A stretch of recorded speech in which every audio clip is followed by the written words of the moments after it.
የወልቃይት የብረት አጥር እየተነቃነቀ ነው። የቲዲኤፍ ጦር ወሳኝ ስትራቴጂክ ስፍራ መቆጣጠሩ ሲሰማ የተከዜ ዘብ ታላቅ ጀብድ ሰርቶበታል የተባለለትን ውጊያ አድርጓል። ህወሓት ተጨማሪ 3 አርሚዎችን ሲያስገባ በ3 ግንባሮች ደግሞ አፍላ ውጊያ ፈንድቷል። የሲዮን ታዲያ 4 ኪሎ አማራውን እየተጣራ ነው። ህዝቡ ህወሓትን እንዲቃወም እየቀሰቀሰ ይገኛል።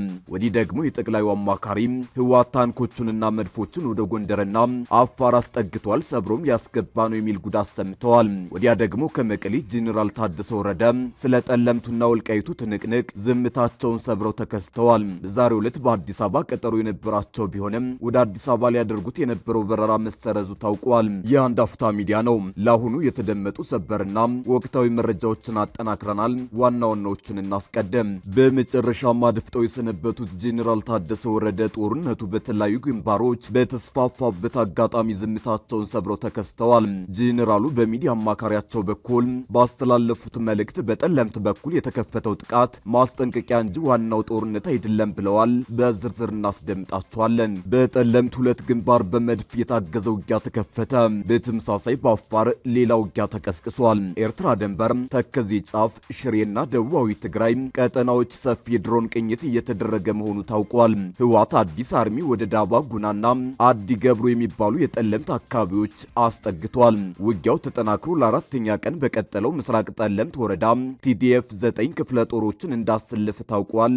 እንመለስበታለን። ህወሓት ታንኮቹንና መድፎቹን ወደ አማራ ክልል ጎንደርና አፋር እያስጠጋ ነው። ጌታቸው ረዳ የሚመሩት ስምረት ፓርቲ ስለ ጉዳዩ ወታደራዊ መረጃዎችን ያጨቀ መግለጫ አሰራጭቷል። ቡድኑ ከባድ መሳሪያዎችን ከቀበረበትና ከደበቀበት በማውጣት ወደ አማራና አፋር ክልሎች እያስጠጋ ነው ያለው ስምረት የፕሪቶሪያ ስምምነትን በይፋ አፍርሶታል ሲልም ከሷል። ታደምጡታላችሁ። ሩሲያ እስከ 6 የሚደርሱ ያክ 130 የተራቀቁ የማሰልጠኛና ቀላል ተዋጊ አውሮፕላኖችን እንዲሁም ቢያንስ 1 ኦሪዮን የተሰኘ ተዋጊ ድሮን ለኢትዮጵያ ማስረከቧን ዲፌንስ ኤክስፕረስ የተሰኘው የዩክሬን የመከላከያ ጉዳዮች ተመዘግቧል። ትሰሙታላችሁ። አክብሮታዊ ሰላምታችን በያላችሁበት የዓለም ዳርቻ የረሳችሁ የተወደዳችሁ የአንድ አፍታ ሚዲያ ቤተሰቦች ከአንድ አፍታ ለአሁኑ መደመጥ አለባቸው ያልናቸውን ዜናዎች ወደ እናንተ የምናደርስበት ሰዓት ላይ ተገኝተናል። አብራችሁን ትቆዩ ዘንድ ግብዣችን ነው።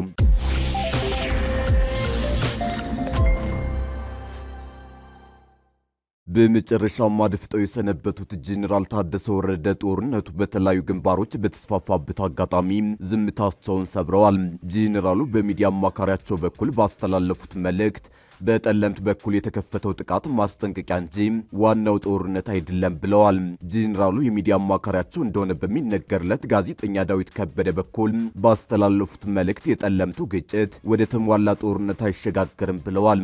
ትግራይ አለ የምትላቸውን ጥያቄዎች በሰላምና በሰላማዊ መንገድ ብቻ ሊመለሱ እንደሚገባም ያምናሉ የተባሉት ጄኔራሉ ግጭቱን እንደማስጠንቀቂያ ውሰዱት ብለዋል። አማካሪያቸው በኩል ባስተላለፉት መልእክት ሰሞኑን የተፈጠረው ክስተትም ሁሉም ባለድርሻ አካላት የሚጠበቅበትን ኃላፊነት በተለይ የፕሪቶሪያ ስምምነት ተፈጻሚ እንዲሆን በማድረግ ረገድ የስምምነት ባለመፈጸሙና በመዘግየቱ ምክንያት የተፈጠረ ጊዜያዊ ግጭት መሆኑን ገልጸዋል ተብሏል።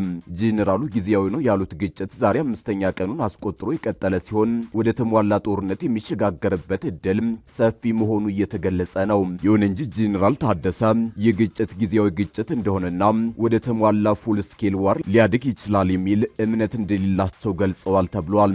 ጄኔራሉ በመልእክታቸው አሁንም ያሉ ችግሮች በሰላማዊ መንገድ እንዲያልቁ የሰሞነኛ ክስተት እንደ ማንቂያ ደወል ሊቆጠር ይገባል ሲሉ አስጠንቅቀዋል። አክለውም አሁን የተፈጠረው ክስተት በሁለቱም ወገን ያሉ አካላት በተቻለ መጠን የሚጠበቅባቸውን ኃላፊነት እንዲወጡ በማድረግ የፕሪቶሪያ ሰላም ስምምነት ተፈጻሚ ኃላፊነታቸውን ይወጡ ሲሉ ጥሪ አቅርበዋል ተብሏል። ሁሉም ወገኖች ከግጭት በመለስ ያሉ አማራጮች ተግባራዊ እንዲሆኑ በማድረግ ረገድ ሁሉም ሚናውን ሊወጣ እንደሚገባ ጠቁመዋል የተባሉት ጄኔራሉ በጉዳዩ ላይ መግለጫ ይሰጣሉ ተብሎ ቢጠበቅም በቀጥታ የሰጡት መረጃ የለም።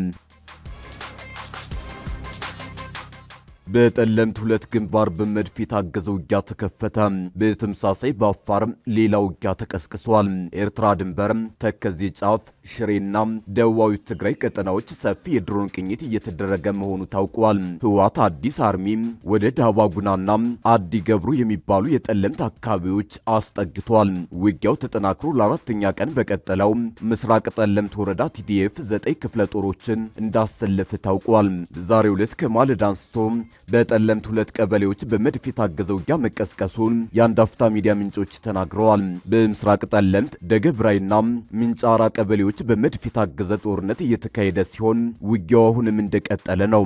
እዚህ ውጊያ የህወሓት ኃይሎች ከባድ ኪሳራ እንደደረሰባቸው ተነግሯል። እዚህ ጦርነት በምስራቅ ጠለምት ወረዳ በድላምባ ቀበሌ ልዩ ስሙ ማይበሬና ሰራሪ በተባሉ ቦታዎች ጥቃት ሰንዝረዋል። እንዲሁም በምንጫራ ቀበሌ ልዩ ጎጡ 30 ጉይላ በተባለ አካባቢ ወረራ ፈጽመዋል። አሁንም በምስራቅ ጠለምት ወረዳ ደገብራይ ቀበሌ ላይ ለመግባት ሙከራ አድርገዋል። በአካባቢው የሚንቀሳቀሰው የፌዴራል ጦርና የአካባቢው ሚሊሻ በተዘረዘሩት አካባቢዎች ጥቃቱን የመመከትና የመልሶ ማጥቃት ጥረቶች አድርገዋል ተብሏል። በተመሳሳይ በቻይና ካምፕ በኩል እያመራ የነበረው የህወሓት ጦር ወደ ተከዜ ተፋሰስ ማለትም ማይገበሬ ቀበሌ ጨርጎጥ ልዩ ስሙ ሚካኤል ደብረ አካባቢ ፍተሻ እያደረገ መሆኑ ተረጋግጧል። በሌላ በኩል በትናንትናው ዕለት ከ2 ሰዓት ተኩል ጀምሮ እስከ ሌሊት 9 ሰዓት ድረስ በምስራቅ ጠለምት ወረዳ ድላምባ ቀበሌ ውጊያ ነበር። የህወሓት ታጣቂ 3 ክፍለ ጦር በዚህ ውጊያ ማሰለፉ ታውቋል። ወደ ዋልድባና በወልቃይት መስመር የተከዜ ተፋሰስ አካባቢዎች ህወሓት ጦር ያስጠጋባቸው ሰፊ ቀጠናዎች ናቸው።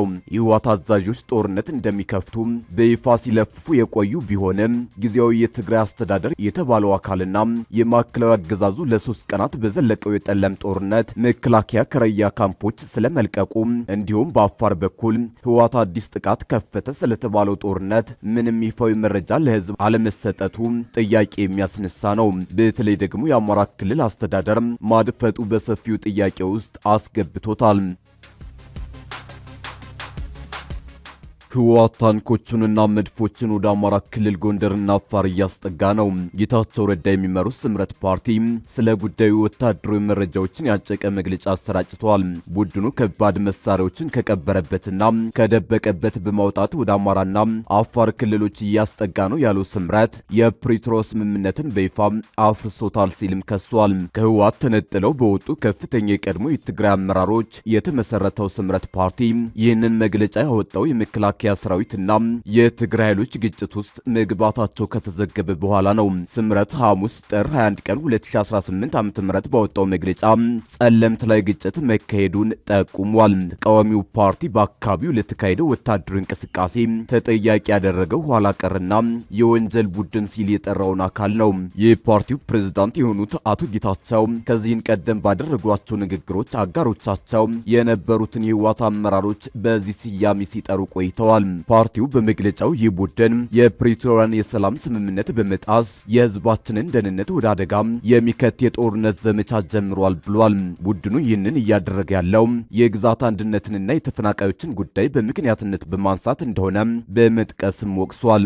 ይህ ቡድን ከሻዕቢያ የተሰጠውን ተልዕኮ በመቀበል ለትግራይ ግዛታዊ አንድነት ምንም ትርጉም የሌለው እስከ አፋር ክልልና ጎንደር የሚያካልል መጠነ ሰፊ ጥቃት ለማካሄድ ዝግጅቶቹን ጨርሶ ለህዝብ በቅጡ ሳይናገርም የኃይል እንቅስቃሴና ተኩስ እያደረገ ነው ብሏል። ቀደም ብሎ የቀበራቸውና የደበቃቸው ከባድ መሳሪያዎችን ከቀበረበትና ከደበቀበት በማውጣት ወደ አማራና አፋር ክልሎች እያስጠጋ ይገኛል ሲልም ከሷል። ይህ ወታደራዊ እንቅስቃሴ እየተከናወነ ያለው ህግንና ስርዓትን በመርገጥ እንዲሁም የፕሪቶሪያን ውል ሙሉ በሙሉ በማፍረስ እንደሆነ በመግለጫው አስፍሯል። ቡድኑ ይህንን የዘፈቀደ ጦርነት እየመራ ያለው ከሻዕቢያ ስርዓት ጋር ተሰልፎ ነው ሲልም ከሷል። ስምረት በተጎዱ የትግራይ ሰራዊት አባላት ስም በማመካኘት ገንዘብ ሲሰበስብና ሁለገብ ዝግጅት ሲያካሂድ ነበር ሲልም ቡድኑን ወንጅሏል።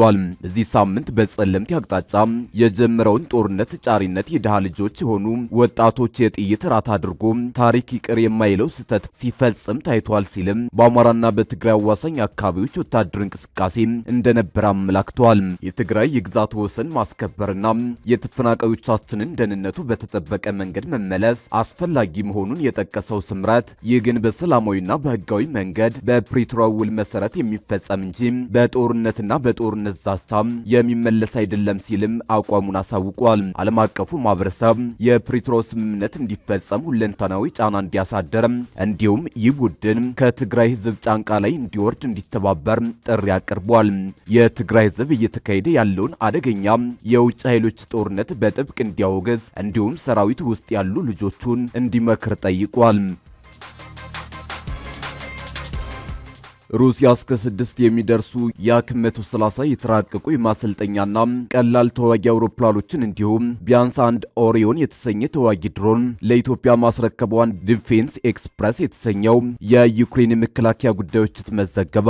ህትመቱ ጥር 19 ቀን 2018 ዓ.ም ባወጣው ዘገባ አውሮፕላኖቹና ድሮኑ በቢሾፍቱ አየር ኃይል ቤዝ በተካሄደው አቪዬሽን ኤክስፖ 2026 ላይ መታየታቸውን አመላክተዋል። ከዝግጅቱ የተገኙ ምስሎች ከ23 01 እስከ 2306 መለያ ቁጥር ያላቸው የ130 ጀቶች የሚያሳዩ ሲሆን እነዚህ አውሮፕላኖች በዋናነት ለአብራሪዎች ስልጠና የተሰሩ ቢሆንም ቀላል የውጊያ ተልዕኮችን የመፈጸም አቅም እንዳላቸው ተጠቁሟል። እንደ ዲፌንስ ኤክስፕረስ ዘገባ የኦሪዮን ሰው አልባ አውሮፕላን በኢትዮጵያ መታየት የሩሲያ ሰራሹ ምርት በይፋ ለውጭ ሀገር ሊሸጥ የታየበት የመጀመሪያው አጋጣሚ ነው።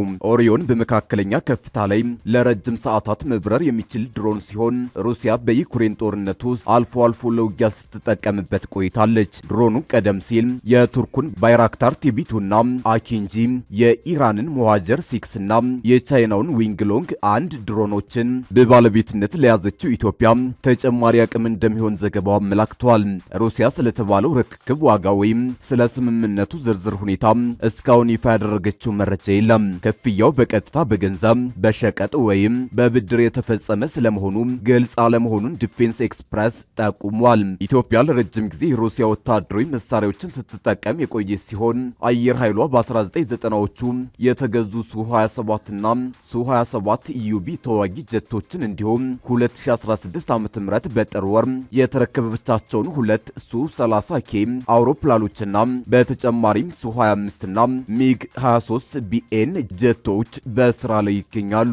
ከበረራው ዘርፍ ውጭ ሩሲያ በጥቅምት 2016 ዓ.ም ካራሱ ካራት የተሰኘ የኤሌክትሮኒክስ ውጊያ ስርዓት ለኢትዮጵያ ማቅረቧን የህትመቱ ዘገባ ያመላከተ ሲሆን ስለ ግዢው ሁኔታ ከሩሲያ መንግስት የተሰጠ ይፋዊ መግለጫ የለም። ጠቅላይ ሚኒስትር አብይ አህመድ ጥር 16 ቀን 2018 ዓ.ም በተከበረው የኢትዮጵያ አየር ኃይል 9ኛ ዓመት የምስረታ በዓል ላይ ባደረጉት ንግግር ኢትዮጵያ የአየር ኃይሏን አቅም በጥፍ ለማሳደግና በጎርጎሮሳውያኑ እስከ 2030 ድረስ ወደ 5ኛ ትውልድ ተዋጊ አውሮፕላኖች ለማሸጋገር ማቀዷን ገልጸው ነበር። አገሪቱ ስለ ወታደራዊና ስትራቴጂካዊ አቅሟ ከነበረው ጊዜ ያለፈበት ግንዛቤ በላይ ማደጓን የገለጹት ጠቅላይ ሚኒስትሩ ኢትዮጵያ ብሔራዊ ጥቅሟን ለማስጠበቅ የቆረጠች ታዳጊ ኃያል አገር መሆኗንም አጽንኦት ሰጥተዋል።